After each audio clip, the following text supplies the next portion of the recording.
without having anything. You are sure that you are saved. That is the joy of being born again.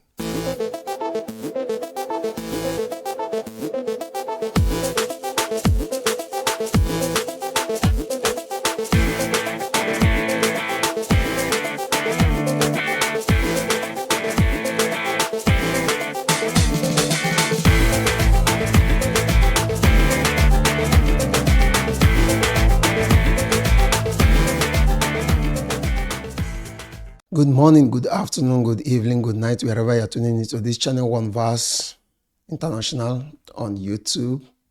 I want to welcome you to week 14 in the month of April 2025. I want to thank you sincerely for joining us on our last end of verses review. Thank you so much. And I'm saying you are referring the video to so many people. And of course, I know that God has blessed as many persons that partake in that video. In that live section, I want to thank my sister, Lady Agatha. I want to thank everyone that has contributed, everyone that has called us to appreciate, share their testimonies. God bless you, and we know more are coming. And please, if you have not been part of us, join us. God will sincerely bless you. One verse in a week is a vision God has, given us to share with the body of Christ. Just one verse a week. Meditate and, allow the word of God richly dwell in you. Today, we are riding with 1 Peter chapter 1, verse 8. Whom having not seen, ye love, in whom though now ye see him not, yet believing, ye rejoice with joy unspeakable and full of glory. Can we bow our hearts in prayer? Father, I want to thank you for this moment. I want to give you all that glory. I volunteer my vessel that you speak through me, as many that will come across this video. Father, let them be blessed. And the reason why you have inspired me to bring this verse to my people, I ask that, Lord, let that reason be consummated and all glory will be ascribed unto you, while the blessing resident with the sons of men. In Jesus' mighty name I pray. Amen. Amen. Whom having not seen. Yes, most believers have not seen Jesus, but yet you believe. And somebody who said, Pastor Fyneboy, why are you sounding like that? Have you seen God or have you seen Jesus, when the Bible said no man can see the face of God? At least some brethren, some fathers have shared with us their one-on-one encounter with Jesus. And Jesus said, if you have seen him, you have seen the Father. So I cannot say no one have seen God, because God mandated us to seek him. So we can see God physically, we can see God in action. But that's not the theme for today. Today we are talking about joy unspeakable. Peter, in his comments, was sharing with brethren because he knows what they are going through. And of course, he was glad that, there are some disciples that were with Jesus, but still they couldn't believe. And remember, Jesus made a statement. He said, blessed are those who believe without seeing. And this statement was made in his glorified form. This statement was made when Jesus have resurrected. So you know how powerful it is to believe, to rejoice when you actually have not seen or encounter God.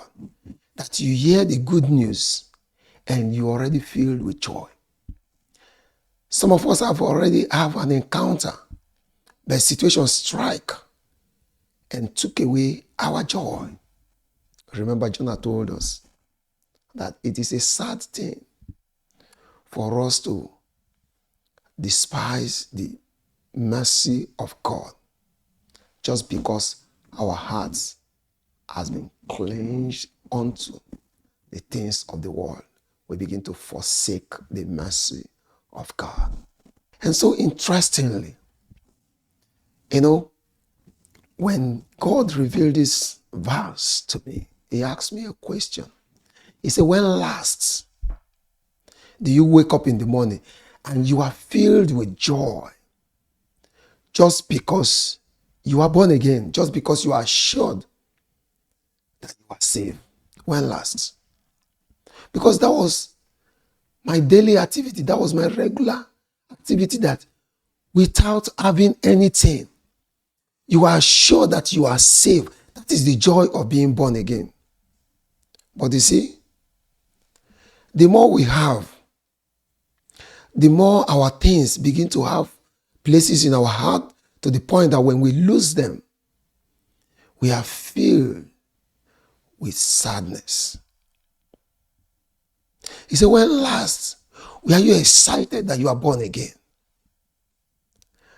Because I could remember that even when you are persecuted, just like Peter, you are also sharing the joy and the gladness that this is for God. That this cannot happen to you if not that you are born again. Brethren, I also ask you this question. When last did you just, allow joy to well up inside of you? Not just because you bought a new car, not just because you just pay off your mortgage, people in the Western world, not just because you build your house, not just because people are, showering you with praises because of the attire you just put on, but because you just suddenly realize that you are born again. That was what's displayed in this verse. That was what Peter was talking about. That though you have not seen him, we are fortunate enough to see the Son of God, to live with him, to eat with him, to fellowship with him. But you just heard the good news and you are filled with joy. You are excited. I was sharing with, some of my pastor friends when we had, our prayer time. These days, in order to also make the children, participate in this profession, you have to go down to their level to, resonate with them. So I derive pleasure in watching one program we call Superbook, and the way they animated the stories. Interestingly, you see, when, most especially that of Philip, that when Philip went to Samaria and as he healed the sick, people were wowed. When Peter and John, came down to Samaria and began to lay hands on people, and people begin to receive the Holy Spirit and began to, speak in tongues. The joy that came, the way they animated it, it was so interesting. It was so interesting. They were filled with joy that they can speak in a language that, oh my God. Brethren, when last did you all of a sudden started smiling? All of a sudden filled with joy just because you are born again? is a joy unspeakable. Some of us, just like John said, we have heard what was said from the beginning. We have seen it and we have handled it, the word of truth. But guess what? The enemy has this way of bringing some storms, persecution, and all of a sudden, you began to hear demonic whisper, lacage. And all of a sudden, you are gloomy. All of a sudden, you lost your joy. When last did you rejoice because you have received the good news? So I put to you, brethren, remember, this is one verse. We don't like quoting so many other scriptures so that you don't get encumbered with so many verses, but we like you to stick to the verse of the week. But we like to bring, content from other verses so that we could, pass this point across. Remember what Paul said. He said, though we are persecuted, though we are pressed down, though we are afflicted, it doesn't matter. He said, not even angels can separate us from the love of Christ. And of course, we know this is the sure promise that we have received. So, brethren, put to heart that God has liberated you and has given you a living hope. He has given us promises that no one else can give. And guess what? If you actually strive in that part of the scripture by adventuring to know God for yourself and also know his Son whom he has sent, Jesus Christ, he said you have eternal life. Brethren, I want you to understand that the most important thing in this life is accepting Jesus as your Lord and personal Savior. Because everything will fade away. But let it not affect your joy. Just like we are hearing the news just last week, the stock market in 2 weeks lost $5 trillion. Do you know how many people, very soon, you will start hearing, do you know how many people that will go and check their 401k, which happens to be their God? If you hear when some people, exalt 401k, oh, I spent all my life earning. It went down the drain. $5 trillion in 2 days. Those are the things of the world. That is why Jesus said, your reward is kept where neither robbers, neither rust, neither moth can destroy. We have been given a hope of reward that can never be destroyed. So, the brethren, express joy unspeakable. Every other thing can be destroyed. Loyalty can be destroyed. We're hearing fight here and there. People saw someone that was loyal to them and they spend all the money to conduct the election for them, and they enter office. They say, I'm the boss. And people start to fight. Everything can be destroyed in just a matter of days, minutes, hours.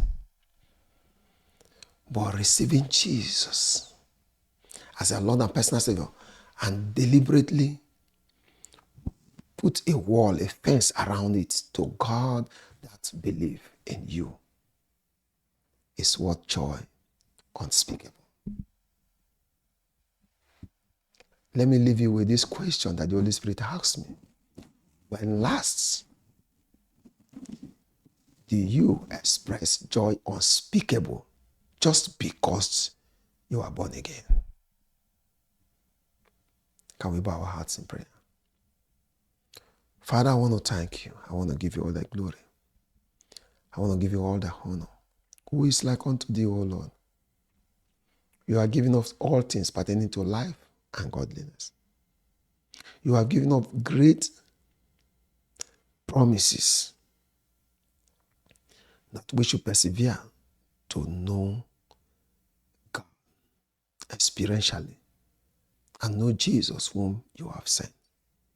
Therefore, I ask, as many that are forgotten, as many that have been, bastardized in all ramification, that let go that joy that keep them burning, loving, living with hope. I ask that you restore in the mighty name of Jesus. And I come today in the name of Jesus, and I agree with you that whatsoever, whether betrayal, whether disappointment, whether wickedness of man, whether things that you have, valuables that you have lost, assets that you have lost, ask that the Lord restore unto you the joy of your salvation in the mighty name of Jesus. David did not pray that, Lord, restore my honor, restore my dignity. He said, restore the joy of my salvation. Thank you, Holy Spirit. Thank you. Because I know you will do more than I ask. In Jesus' mighty name I pray. Amen. Until I come your way again. Next week, Monday by 3 p.m. God bless you. I remain your brother, Pastor Andrew Fyneboy. Always tune into OneVerse. More of verses like this will come. Peradventure, you are thinking, how can I sustain this joy unspeakable? More verses are coming. Just want to make this brief. Be blessed. In Jesus' name, amen.